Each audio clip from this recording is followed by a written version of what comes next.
ce qui nous déplorait un petit peu, et qu'il y a une façon qu'il a presque capable d'améliorer, c'est comment est-ce qu'il, premièrement, vous êtes capable, quand je peux traiter d'informations qui sont pas personnel LGBT, servir un thème qui est correct, servir d'informations aussi qui est correct, pas comme si dirait essayer de faire sensationnalisme, qui nous trouve souvent de fois en termes de titres, en termes de photos, entre autres, il y a assez sensationnel. Et comment est-ce que nous sommes capables de normaliser le personnel LGBT dans la presse?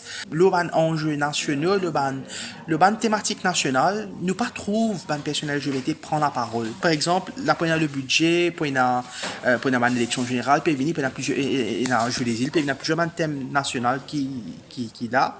Tous ces différents intervenants qui se prendre pour intervenir sur ces différentes thématiques là, ne pas trouver la presse prendre le personnel LGBT. Pour essayer de faire maintenant deux demandes d'opinion. Parce qu'un personnage LGBT, il y a un citoyen à part entière, comment tu dis, après, s'il donne la parole à un personnage LGBT jusqu'à la Pride de quelques semaines, il a la fin de la journée internationale contre l'homophobie et la transphobie, la fin de cette semaine-là. Tu peux pas une information, news qui arrive au niveau des Nations Unies, au niveau international, fait divers, là, on trouve la presse couverte, thématique LGBT. Je ne vais pas dire qu'il n'est pas besoin de faire au concret. C'est bonne l'occasion que la presse peut donner une organisation, peut donner la communauté LGBT une plateforme pour exprimer ce qui est déjà correct. Mais nous pensons que l'espace qui est personnel LGBT est dans la presse, il n'est pas nécessairement juste dédié à ça jour là parce que je suis affecté par une problématique qui tout le monde est affecté.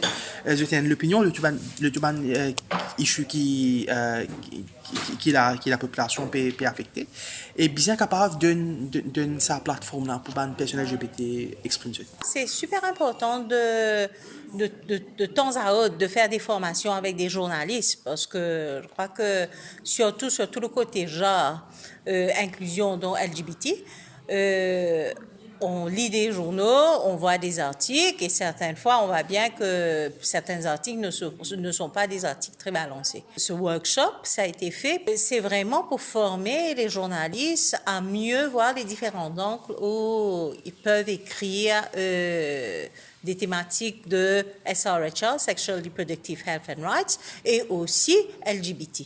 Donc, c'est ça l'importance de la formation. Aujourd'hui, ce qu'on a fait, c'est vraiment comprendre c'est quoi le transgenre. C'est un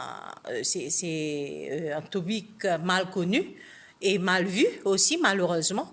Et c'est d'apporter des informations aux journalistes. Donc, on a eu des testimonies des personnes transgenres, eux qui sont des personnes à part entière, qui vivent une vie mais superbe, qui sont bien dans leur peau, mais qui ont eu quand même pas mal de problèmes dans leur vie pour se faire accepter. Aussi, on a parlé beaucoup sur tout le côté teenage pregnancy, married to rape, sur tout le côté légal, donc aussi sur le menstrual health, qui est très très important et quelque chose qu'on ne parle pas suffisamment.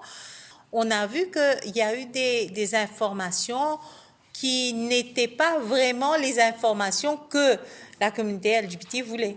Donc, même la compréhension n'était pas pareille avec tous les journalistes.